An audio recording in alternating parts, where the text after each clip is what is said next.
नमस्कार माऊली.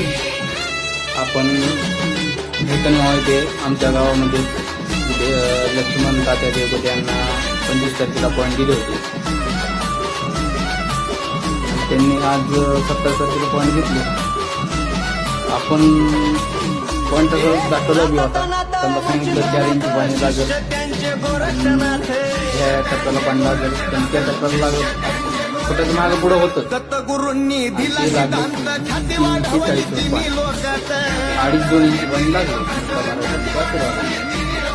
आज पुन्हा आपण भांडरवाडी कोणतावर गेलो. कोणता थांबणार नाही झालं.